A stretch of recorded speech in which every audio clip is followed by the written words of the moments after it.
참예수님, 오늘은 11월 20일 연중제 33주간 월요일입니다. 주님 자비를 베푸소서. 오늘 독서는 알렉산더 대왕의 사후에 이스라엘을 다스리게 된 안티오코스 에피파네스가 그리스 풍습에 따라 유다교를 박해함으로써 일어나게 된 마카베오 전쟁의 배경을 전합니다. 그리스인들은 자신들의 풍습을 유럽과 아시아와 아프리카 세 대륙에 걸쳐 퍼뜨리고 그리스어로 공용어를 삼고자 했습니다.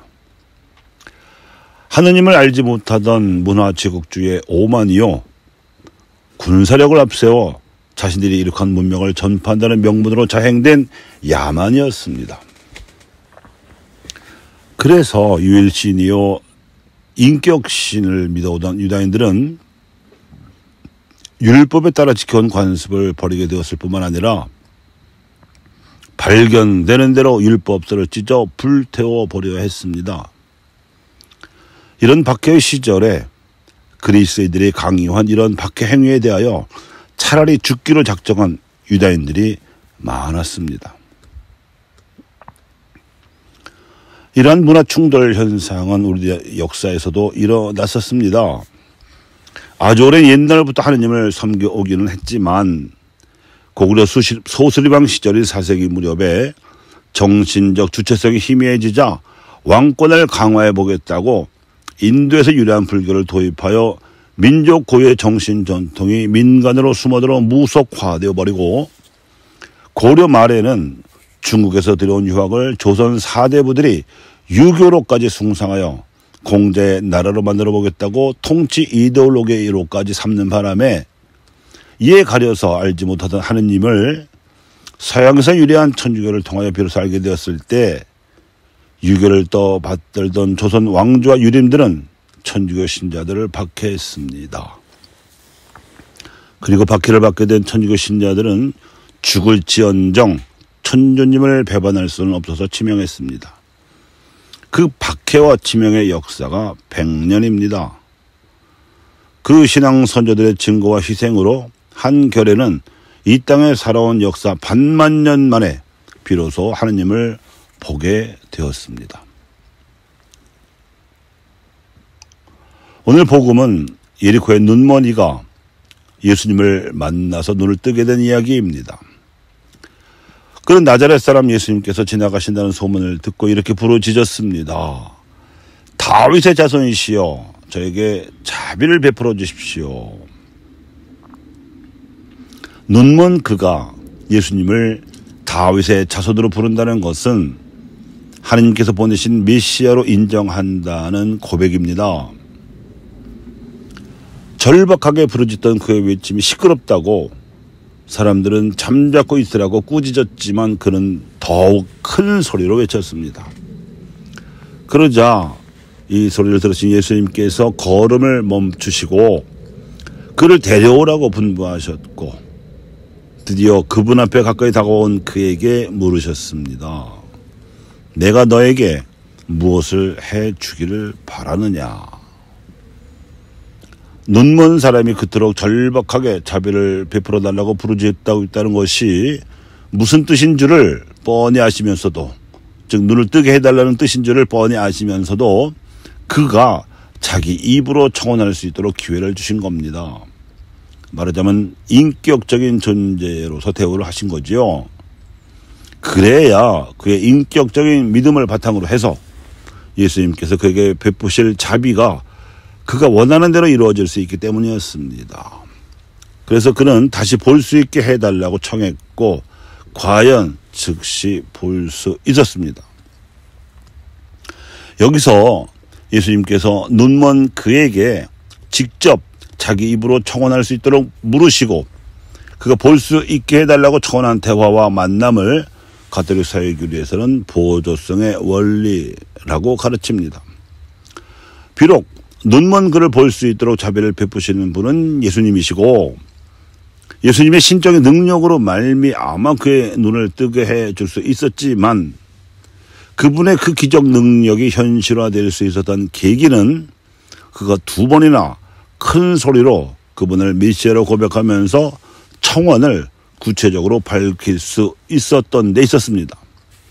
예리코 소경이 눈을 뜨는 데 있어서 예수님의 신적 권능이 차지하는 비율이 비록 99%를 하더라도 나머지 1%에 해당하는 그의 믿음이 없었다면 그런 눈을 뜨고 볼 수 없었습니다. 그 1%의 믿음이 99%에 해당하는 예수님의 신적 권능을 이끌어낸 것이었습니다. 이를 사회교리적으로 해석하면 이렇습니다. 아무리 보잘것 없는 사람이라고 하더라도 그들의 수요는 나라를 다스리는 엘리트들보다 훨씬 많습니다.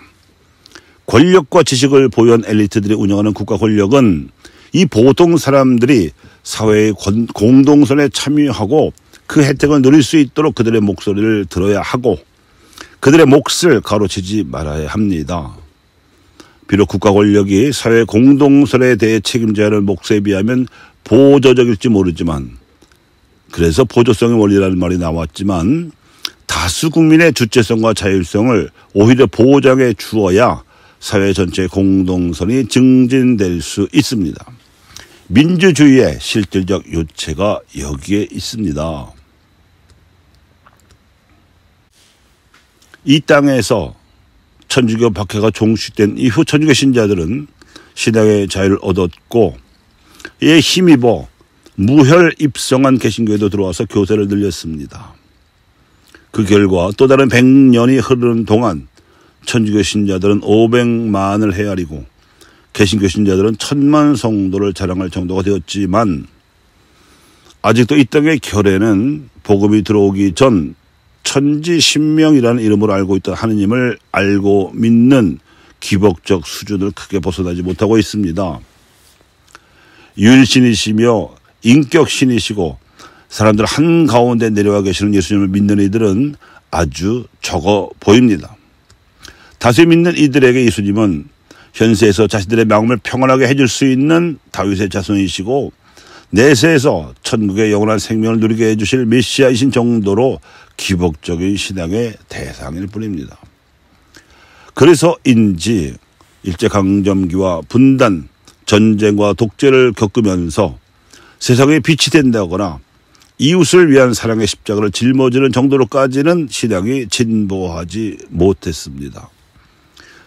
그래서 천주교 신자 500만, 개신교 성도 1000만이 넘는다는 이 시대에도 우리나라의 역사는 그저 물질적으로 다른 개발도상국들과 후진국들의 부러움을 사는 성장을 이룩하여 선진국 대열에 들어섰을 뿐 정신적으로는 여전히 세상의 죄가 넘쳐나고 있습니다.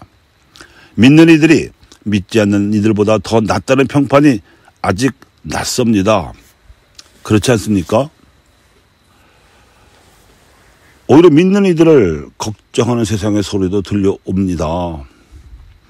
천주교 신자들의 교회에서든 개신교 신자들의 교회에서든 예수님을 하느님으로 믿는 이들이 아직 세상보다 대조적으로 빛난다거나 정신적으로 깨어있다거나 자발 형편이 못 되는 겁니다.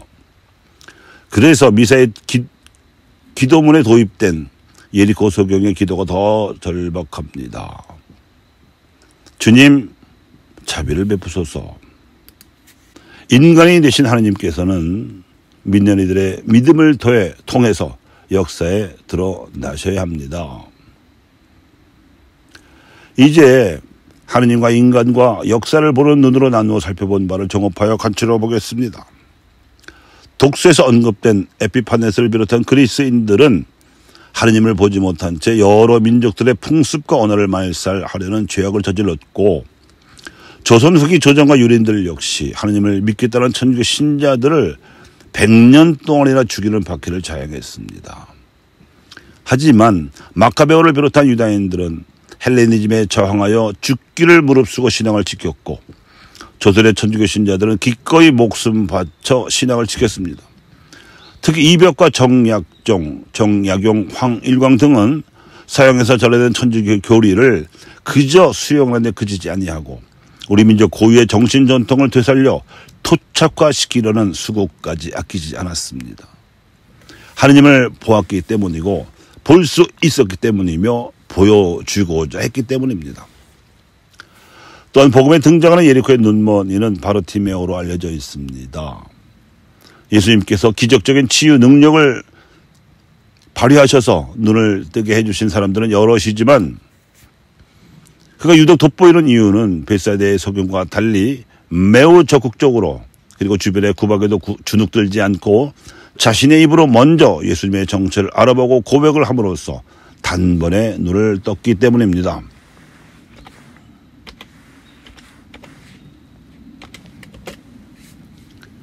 그래서 교회는 그가 보여준 적극적 청원의 기도를 미사 전례에 도입하였으니 이것이 미사 도입부에서 우리가 계승하는 자비송입니다.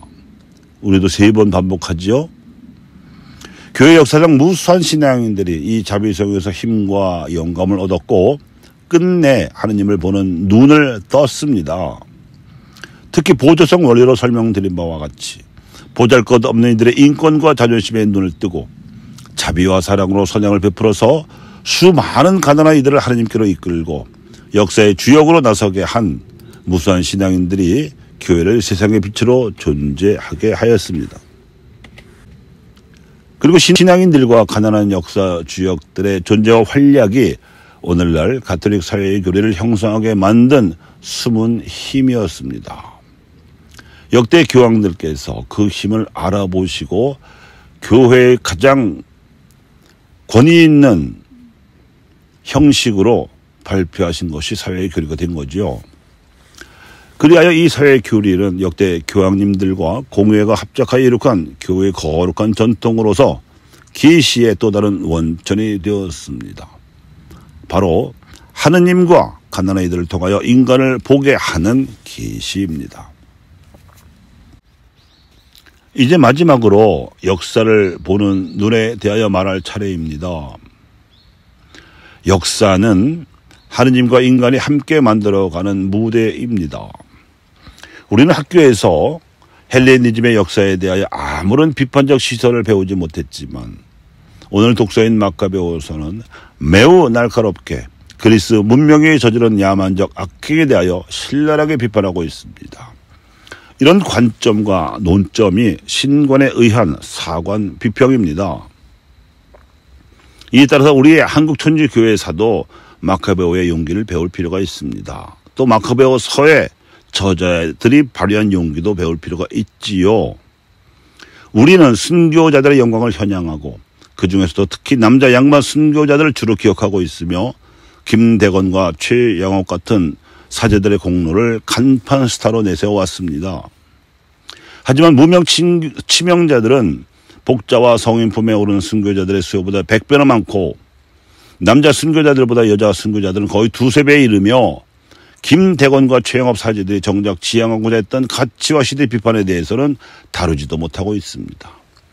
왜 조선 왕조와 유림들이 천주교를 그토록 잔인하게 박해하려 했었는지에 대해서 또한 그 박해에도 굴하지 않고 우리 신앙 선조들이 이룩하려던 주님의 나라는 과연 무엇이었는지에 대해서 객관적이고 총체적인 역사 비평이 향후에 한국 천주교회사를 이끌어야 합니다. 더욱이 용감한 신자들이 치명의 칼날을 받고 신앙을 증거했지만 정작 한국 천주교회를 지킨 주축은 고문에 못 이겨 입술을 배교한 신자들과 나이 어려 치명하지 못했지만 부모를 잃은 후손들이 순교자들을 현양하고 순교 정신을 계승하려고 노력하며 교우천을 지켰던 훨씬 더 많은 신자들이라는 역사적 사실도 잊어서는 안 될 것입니다. 그래서 교우촌이 한국 천주교의 뿌리요 맥이라고 강조해 드렸던 것이지요. 또한 더 나아가서는 박해 시기에 후기에 접어들수록 여성들과 천민들이 압도적 다수를 이루었을 만큼 민족의 종교적 심상에 뿌리 깊게 깃들어 있었던 하느님 신앙의 역사적 실체에 대해서도 이제는 밝혀야 하며 우리 한민족의 상고사에 명명백백하게 깃들어 있었던 하느님 신성의 흔적에 대해서도 이제는 유치하고 저급한 민족 사관에 내맡기지 말고 한민족 역사를 신앙에 입각하여 재조명해야 함도 마카베오서를 통해 배울 수 있는 귀한 교훈입니다. 역사를 통해 하느님을 보고 또 인간을 보아야 하기 때문입니다. 이것이 정체성이지요. 주님, 우리에게 자비를 베풀어 주소서. 우리 눈을 뜨게 해 주소서.